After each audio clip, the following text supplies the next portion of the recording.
தொழிலாளர்களுக்கு எனது பணிவான வணக்கத்தை தெரிவித்துக் கொண்டு எனது உரையை தொடங்குகிறேன். இந்த போதை பழக்கத்தினால நம்ம தொழிலாளர் வர்க்கம் ரொம்ப முடங்கி போய் கொண்டிருக்கிறது. தொழிலாளர் வர்க்கம் மட்டுமல்ல, இளைஞர் சமுதாயமும் சீர்கேட சூழ்நிலையை உருவாக்கி கொண்டிருக்கிறது. இதற்கு ஒரு விழிப்புணர்வுக்காக காவை தென்னிந்திய கட்டுமானம் மற்றும் அமைப்பு சாரா தொழிலாளர்கள் முன்னேற்ற நலச்சங்கத்தின் சார்பாக கலை நிகழ்ச்சியை நடத்தி பொதுமக்களுக்கு ஒரு விழிப்புணர்வு கொடுத்து கொண்டிருக்கின்றோம். இந்த கடமையை அனைவரும் எடுத்துக்கொள்ள வேண்டும் என்று இந்த இடத்தில் நாங்கள் பதிவு செய்கின்றோம். இந்த விழிப்புணர்வு நடத்துவதன் மூலமாக ஒரு 50% பொதுமக்கள் ஒரு தெரிந்த வாய்ப்பு கிடைக்கிறது என்றால் அதற்கு மிகப்பெரிய மகிழ்ச்சியாக நாங்கள் எடுத்துக்கொள்வோம். இன்னைக்கு கட்டிட தொழிலாளர்லேருந்து அனைத்து கூலி தொழிலாளர் வரையும் பார்த்தீங்கன்னா இன்னைக்கு கவர்மெண்ட் சம்பளத்தை காட்டி அதிகமாகிடுச்சு. ஆனால் அந்த சம்பளத்தை வாங்கி எங்கே கொண்டு வரீங்க? மதுக்கடை கொண்டு வரீங்க. இந்த மதுக்கடைகளை ஒரு 200லேருந்து ஒரு நாளைக்கு 300 வரையும் நீங்கள் செலவினம் பண்ணிட்டு வரீங்க. அந்த 200லேருந்து ஒரு 300 வரையும் செலவினம் பண்ணுற நேரத்தில் உங்கள் குடும்பத்தை நினச்சி பாருங்க. அந்த குடும்பத்தில் அந்த 200-300 நீங்கள் செலவழிச்சிங்கன்னா எவ்வளோ பெரிய மகிழ்ச்சி நிலவுன்றதை கொஞ்சம் நினச்சி பாருங்கள். அந்த 200-300 டெய்லி சேமிப்பு பண்ணுங்கள். அதை சேமிப்பு பண்ணால் ஒரு குறுகிய காலத்தில் ஒரு நல்ல மதிப்புக்கும் ஒரு நல்ல இடத்துக்கும் உங்களால் வர முடியும். இன்றைக்கி 1200லேருந்து 1300 வரையும் தொழிலாளர்கள் நம்ம வாங்குகிறோம். இது இன்றைக்கி கவர்மெண்ட் சம்பளத்தை காட்டி அதிகமாக தான் நம்ம பெறுறோம். ஆனால் அதை நீங்கள் ஒரு சேமிப்போடு கொண்டு போனீங்கன்னா கண்டிப்பான ஒரு பெரிய சமுதாயத்தை நம்ம உருவாக்கலாம். முக்கியமாக சொல்லப்போனால் இன்றைக்கி இளைஞர்கள் பார்த்தீங்கன்னா இந்த பள்ளிகளிலே போதை பழக்கத்துக்கு அடிமையாகிறாங்க. இதுக்கு காவல்துறை மட்டும் செப்படுத்திட்டே இருந்தால் முடியாது. நம்மளை போன்ற பொதுமக்களுக்கும் பெற்ற தாய் தந்தைகளுக்கும் அந்த கடமை உண்டு. அதை நீங்கள் உணர்ந்து உங்களோட குழந்தைகளை கண்டிப்போடு வளருங்க.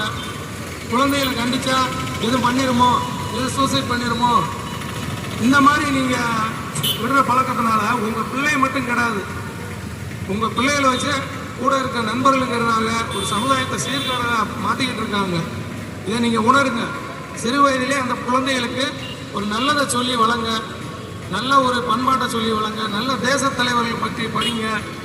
இதெல்லாம் நீங்கள் படிக்கையில் எவ்வளவோ உங்களோட வாழ்க்கை மாறும். இப்போ ஒரு போதை பழக்கம் பண்ணுறீங்க, அதை மறக்கணும்னா நீங்கள் நினச்சா மட்டும்தான் முடியும். நாங்கள் இங்கே உங்களுக்கு விழிப்புணர்வு மட்டும் நாங்கள் கொடுக்குறோம். இதை நீங்கள் உள்வாங்கிட்டு மாலை நேரங்களில் அந்த போகிறதுக்கு உங்களுக்கு ஒரு மனம் தடுக்கும். அங்கே போகிறதுக்கு அதை நீங்கள் ஒரு மாற்று வழியில் கொண்டு போங்க. இந்த போதைக்கு நம்ம இன்றைக்கி 6 மணி ஆச்சு கடைக்கு போயிடலாம் அப்படின்னு என்ற நேரத்தில் உங்கள் குடும்பத்தை நினச்சி பாருங்கள். நினச்சி பார்த்து அந்த பழக்கத்தை மாற்றுறதுக்கு இன்னொரு மாற்று வழியை உண்டாக்க நீங்கள் தான் தயாராகணும்.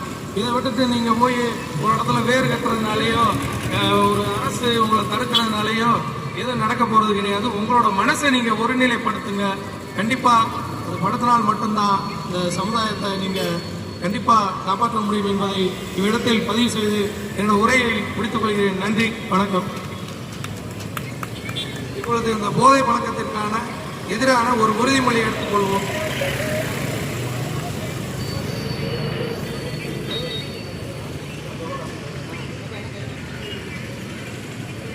போதை பழக்கத்திற்கு எதிரான உறுதிமொழி. போதை பழக்கத்தால் ஏற்படும் தீய விளைவுகளை நான் முழுமையாக அறிவேன். நான் போதை பழக்கத்திற்கு ஆளாக மாட்டேன். மேலும் எனது குடும்பத்தினரையும் நண்பர்களையும் போதை பழக்கத்திற்கு ஆளாகாமல் தடுத்து அவர்களுக்கு அறிவுரைகளை வழங்குவேன்.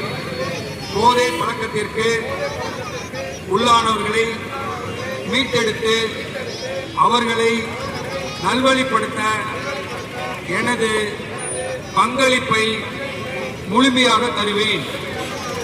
போதைப் பொருட்களின் உற்பத்தி, நுகர்வு, பயன்பாடு ஆகியவற்றிற்கு எதிரான தடுப்பு நடவடிக்கைகளின் மூலம் போதைப் பொருட்களை தமிழ்நாட்டில் வேறறுக்க அரசுக்கு துணை நிற்பேன். மாநிலத்தின் வளர்ச்சிக்கும் மக்களின் நல்வாழ்விற்கும் நான் அர்ப்பணிப்புடன் பங்காற்றுவேன் என்று உளமாற உறுதி கூறுகின்றேன்.